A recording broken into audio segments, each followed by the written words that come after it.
Welcome to this month's presentation. Don't miss out on any of our club updates or exciting content. Be sure to subscribe to our YouTube channel and follow us on Facebook. By joining our online communities, you'll stay informed about upcoming events, technical tips, and club news. Check out our website for more details. Subscribe and follow today so you never miss a moment of our growing amateur radio adventures. Now, back to our program. Okay, this is Gary, N5GBR with the Crossroads Ham Radio Club, first annual Ham Fest. And I'm going to turn this over to Walter, K5WH, who is going to set up and tell you about our balloon launch, how to track it. Actually, it's his balloon launch, how to track it, and websites and all of that. So, Walter, I'm going to give this to you, clip it on for you. Okay. All right, thank you very much. Okay, well, appreciate the invitation to come out and kind of give you a little example of some of the things that we're doing quite frequently. I'm representing the South Texas balloon launch team out of the Houston area. We do have people scattered around Texas who are doing a similar thing that we are here, but we've gotten to a point where years ago we used to fly popper balloons, the ones that go high altitude, 120,000 feet, burst and parachute down, and those were always great fun and everything. However, we only did that about once per year, so kind of have a lot of excitement built up the whole year. Unfortunately, with helium no longer being obtainable, we switched over about less than 10 years ago to these little tiny Pico trackers, and so we're flying these small balloons, very, very tiny boxes, but we're doing a lot more often. So instead of once per year, we're flying 20, 30 or more per year easily, and we're always ramping that up quite a bit. So one of the things we're going to be doing today, I'll show you, I'll break it out here just a second while we're talking, is this will fly on Whisper, if you're familiar with some of the weak signal software that's available. Let's pull this out, give you a good view of the actual, this is our actual payload here. This little tracker here, as you can see, it has just a film type solar cells on each side.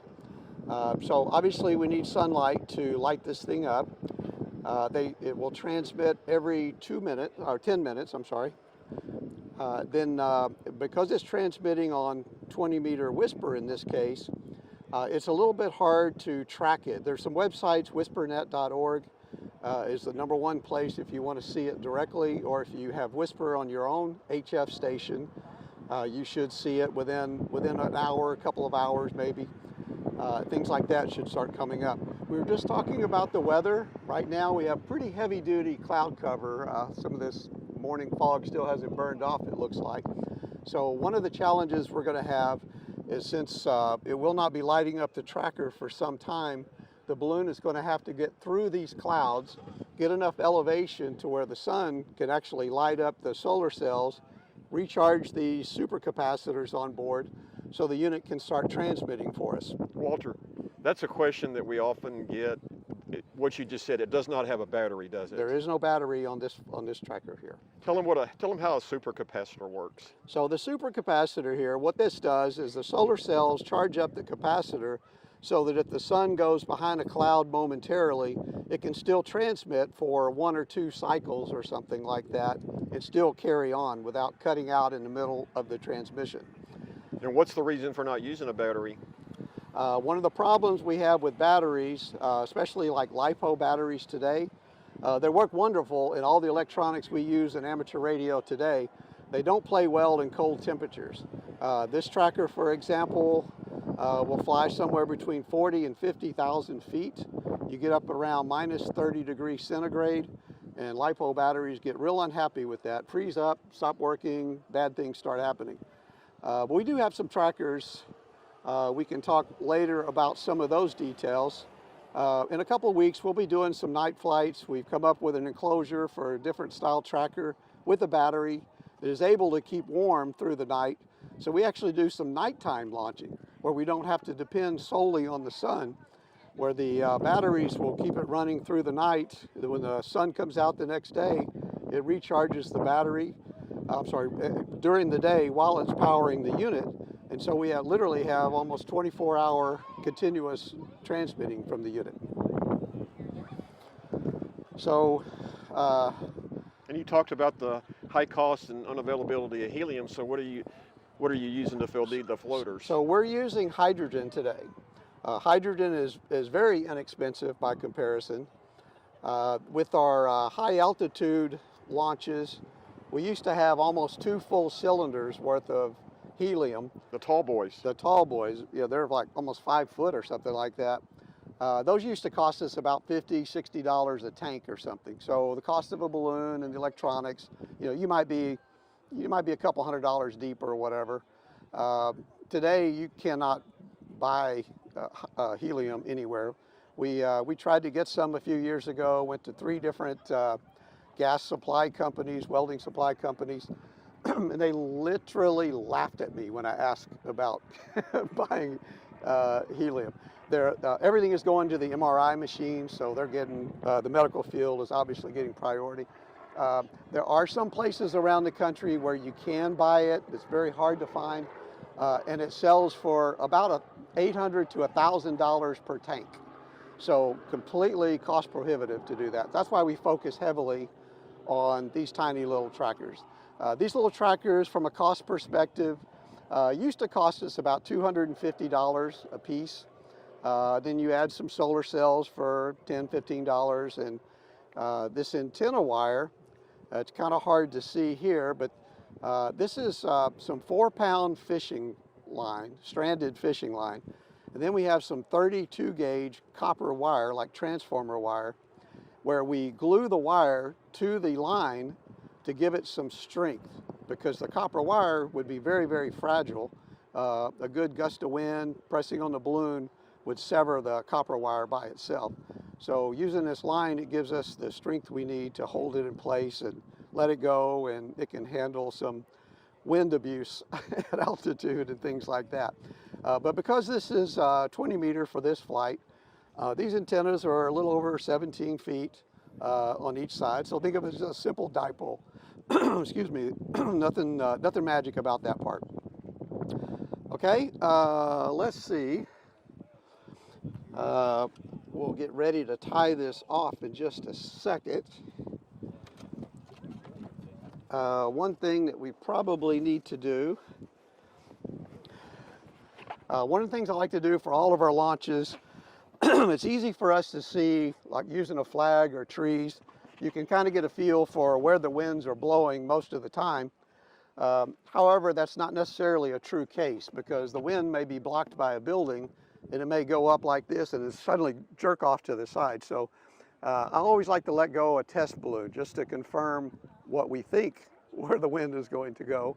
So we're going to let this one go and kind of see what kind of things we can be looking forward to. So it's not too bad. Going out that direction. So that's good. That's exactly what we want right there. Plenty of travel time. We don't have to worry about any trees or power lines or anything in that direction for a long way to go. And you can see how high the balloon went up there. Now, one of the risks we always have is in windy conditions, the balloons don't like to go up very much. They go out. We had a problem with that at the Greater Houston Ham Fest with one of our balloons. We let it go and it actually went up about 20, 30 feet. The wind blew, it came down and went right into a tree. So that's always a little concern. We try to put a ceiling of about 5 to 7 miles per hour on the wind speeds as a target if we can. We don't always have that luxury. We've certainly let some go in higher winds, but it does elevate the risk, of course. Quick question, Walter. Yes. Earlier you mentioned the price of $250. With the new technology and what you're doing now, has that brought the cost down per launch? It has a great deal. Like this particular tracker here, these sell for about $35 now. Then you add the solar cells for another $15 or something. So a big part of why we're able to launch them so frequently is because the cost has really come down a great deal. And we get a lot of questions about the balloon envelope itself. Exactly what is it, and how much does a balloon for these type of experiments, how much do This they balloon, cost? you'll see in a moment when I pull it out of the protective bag here, they're about $15 a piece, so they're very, it's a standard party balloon. You can buy them at your local Kroger's and other grocery stores. It's only 32 inches in diameter, but this new style balloon actually, we put just barely enough gas in the balloon to let it get up with the weight of the tracker and things like that, so that it goes up at a slow pace. A reason for that is if we put too much gas and it goes up too quickly, the balloon will not stretch. It's a silver mylar, and as it gets higher and higher, the balloon will fill up as much as it can as it expands in the upper atmosphere. What can happen when it gets to where it can't expand any longer, then it levels off, and that's what we call the float altitude for these things. Then it should just travel around the planet. If we have too much gas in it, it will go up too fast, and when it'll get to that float altitude and actually go past that to the point where it can burst the balloon. We've certainly had that problem a few times in the past, so we try to be very careful about just enough gas to make it function the way we need it to. So I've heard you say everything when you let go of the balloon, the total weight is in the 7 or 8 grams. How much does this one weigh? Yeah, this one here, the tracker is about 12 grams. So we're not even measuring in ounces. We're talking about micro weight. One of the questions I get at every one of these launches are, what is the concern about aircraft? Can one of these take down an airplane? And if you think about it, this cardboard toilet roll here weighs almost as much as that whole tracker. If this can take down an airplane, we've got a bigger problem with our aviation industry. So it's definitely not a concern. Bird strikes, as you might expect, are 1 or 2 pounds. Many times more than this. So unlike the high altitude where we had to notify FAA when it was launching and when it was coming down, correct? That is right. As Joe mentioned, on the high altitudes, because those are about 15 feet in diameter, not 32 inches, they also have payloads of equipment with large batteries and things. And so those guys will weigh 8 pounds or something like that. Definitely something that would cause some serious problems. So we do have to file a NOTAM when we do that, a notice to airmen. And what the air traffic controllers in the area do, we call them up on the phone. We let them know a week in advance what our target launch date and time is going to be. Then we call them up at the day of the launch, at the time. If we say 10 o'clock, we call them up and say, okay, we just launched. So they're expecting it at that time. And so what they do is they automatically know to direct any aircraft that are in the area to get around or stay away from that area. In years past, the way the ruling actually is, that when you call them, contact them, let them know you're launched. When you clear, I think it's 50,000 feet, you call them back and say, okay, we're clear normal airspace, way above airspace. Go ahead and you can release planes into that area. Nowadays, we've done this so many times when we call them up, call the FAA up and say, okay, we're launching, we're off the ground. The first thing they ask is, what's the call sign? They already know about this ham radio stuff. So they track it themselves. It breaks up their monotony in the day. They're tracking it on a PC. They see exactly where it is. They don't have to guess, when should I let it go or route planes through and things like that. They know exactly what's happening in real time. Okay, so right now we've got the line stretched out, our antenna stretched out. I'm going to tie this off to the balloon. Be sure you use a square knot. Where's our Boy Scouts when we need them?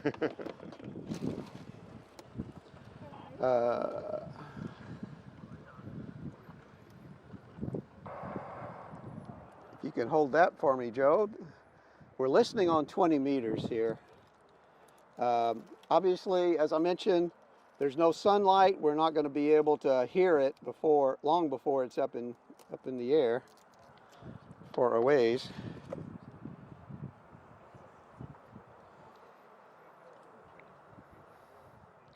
So I asked Walter a couple of days ago because I didn't know. I said, well, what is the signal coming from the balloon?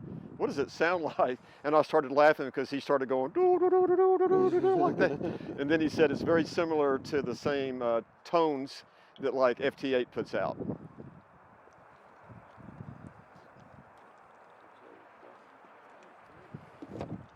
Yeah, this will be just standard 20-meter whisper, as I mentioned before.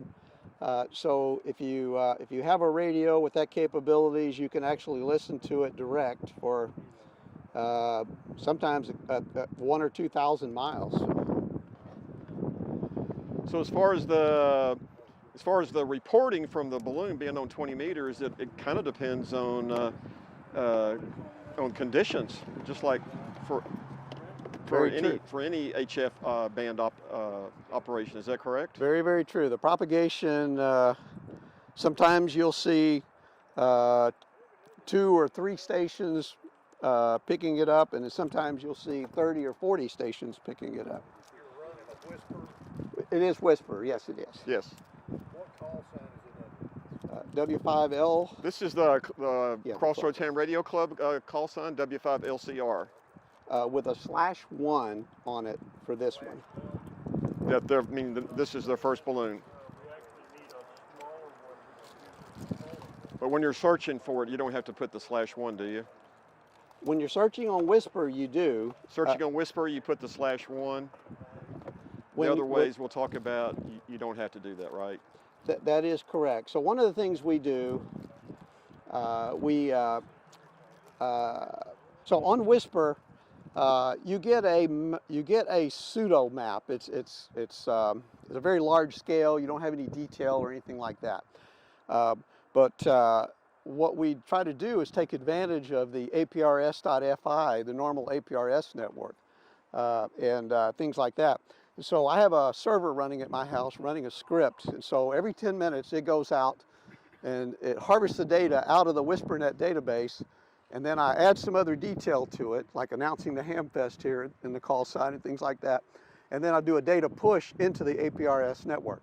That way you get much more detail maps and everything. Okay, so we now have the tracker tied off to the balloon. We had a young lady that wanted to know if she could be the one that let it go. Can we do that? It's pretty windy. I'd be concerned because I'm going to have to do some serious running. Some negotiating. Okay. I'd love to do that. I really enjoy it when they're doing it. But okay. In fact, if you can help hold this end of it. Am I going to be unrolling this or just holding it? Go ahead and start unrolling it. Which way does it come off there? It seems like it's kind of sticky. Didn't want to pull anything. Yeah, there you go.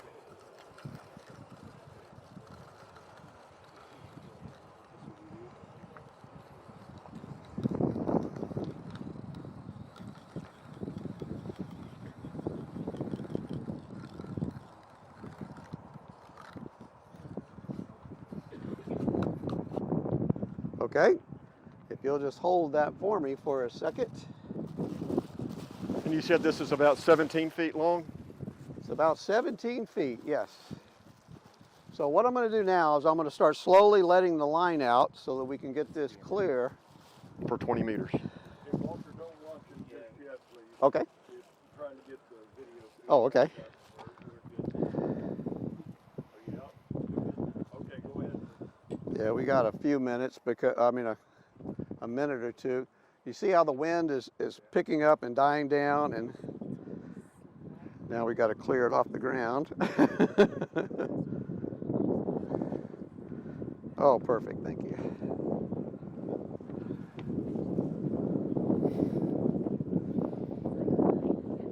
So you'll notice, you see how horizontal it's flying right now? This makes it pretty tough. We're not going to get off the ground very, very well that way. However, just trying. Usually we wait a minute or two and suddenly the winds will let up. And what I'll do is I'll take off running here in just a second. And that usually gets us, it allows it to come up underneath it. Okay, we're clear? Yes. Okay. All right, here we go.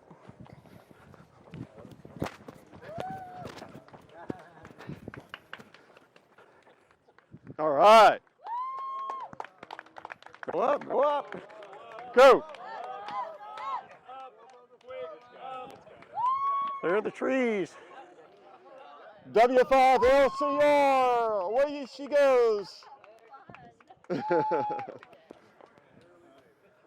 Whew, that was close. That was a lot closer than I like to see power lines. Because of the cloud cover, it's probably going to take about 30 minutes, maybe an hour before it gets above this, before we start seeing some reporting in That's from looking other good. stations. It's looking pretty good. Looking very good. It's about, I think about 20 milliwatts, something like that. Very, very small, low power. How long will it stay up? A lot of conditions. It's a good question because it does vary. We have some of these that have gone around the world 9 times already from our group. There are some people up in Canada that have one that's been up for almost 2 years and still flying. The typical time for us is about 2-3 times around the planet. What we don't know is what are the conditions like in other parts of the world. You know, we may have a beautiful day over in the States here, but as it travels over another part of the world, they might have a really freak storm that sends things up 40,000 feet, which is extremely rare, but it does happen. We see a lot around Hawaii. That's a real problem that we see all the time. Mine just left Hawaii a couple days ago. Something about Hawaii, the balloons as they're coming around, they kind of go mostly in an easterly track. When they come across the Pacific, they get around Hawaii and they start looping around the wind. So they spend about 2 or 3 a day. Maybe they like it over there. It must be a great place, I'm sure. So it does that for a little while, and then it finally carries on and continues on around the east. Like Joe's balloon right now, we launched 3 weeks ago today for the Boy Scouts Jamboree on the Air event in Houston. And so its projected path is going to come in around Costa Rica in a few days. There are, anybody see it, or is it up in there? Oh wow, it's really high. Pole straight up. Okay, okay, good. Great. Perfect. Good, good. Maybe it'll charge the solar cell. Yes, indeed. Lots of ways to look at it. We mentioned the whispernet.org site. APRS.fi is another location. It'll take a little bit longer before it shows up there because the way the script works is it has to get several good reports on Whisper before it treats it as a valid reception and not just noise or something on the band. And then the script will work and we'll report it all into there. So as I mentioned, the solar cells on here, it'll probably go dark, usually depending on how much sun we have. What we've been seeing this time of year, usually around 4:30, 5 o'clock in the evening. It's probably too dark and you may see it go down about that time, but we cross our fingers and this thing should start squawking away here in a little while. Walter, can you tell them about the Sonde Hub and how, I'm going to hold this up close to the camera so they can see it, or you take it. Can you see it? Tell them about how they can use Sonde Hub and do the projection. Yeah, so you can, there's 2 places that I like to go to the most. I mentioned the whispernet.org website. If you go there, you can look for the call sign W5LCR/1 and you select 20 meters and then it will show you where the balloon is. More importantly, it'll show you all the stations that are receiving it and reporting in on it. Once that starts happening, as I mentioned, the script that I have that is running, we'll massage the data, send it into the APRS.fi network, so you can go to amateur.sonde website, and then you can track the balloon there. There's a forecast button. The forecast won't work right now on this one until it gets to the float altitude, because it can't project a forecast path yet because it's still going up in altitude. As we know, going higher or lower, the train going by. Woo! That's a loud one. The winds are changing directions at different levels. So as it gets a different level, it may go from 5 miles an hour to 150 miles per hour sometimes. But so the forecast is it's going to be able to work. But once it gets to a float altitude, then we can start looking at where we can expect it to go over the next several days. This is Joe's balloon here that we launched 3 weeks ago, the W5 BSA, with a projected path going in around Costa Rica. Okay? Thanks, Walter. All right. Anything else I can answer for you? You have to let the FAA know you've launched them? Not on these. So we fly under a waiver because they're so light. These little Pico balloons are featherweight light. We don't have to worry about it. As a hobbyist, we can fly these under the Flight 101, I think it is, waiver. The larger ones we were talking about, the ones that are 15 feet in size, those we absolutely have to contact the FAA. Whew, that's a loud train. Okay. Anything else? Oh, I'm sorry. If you open a web browser, Hi. and then just go to Sonde Hub. It's spelled S-O-N-D-E. Why would we That's a very good question. So we do this for a couple of reasons. We like to see what the weather looks like, different parts of the world, how the winds are blowing in different places. And then we try to see how high we can get it. It's kind of like a contest to see how high we can get it to fly. This one will probably be somewhere between 45 and 50,000 feet is what we expect it to get to. The fun thing is, for everyone, especially you guys, when you're watching this on the website, you can look at it every day and say, what country is this in? So you get to learn a little bit about different parts of the world based on where this balloon happens to be flying from time to time. No, because it won't be there. You have been listening to a TechNet presentation of the Crossroads Ham Radio Club. For more information on this club, go to www.crhrc.org. For information on upcoming TechNets, go to technet.crhrc.org.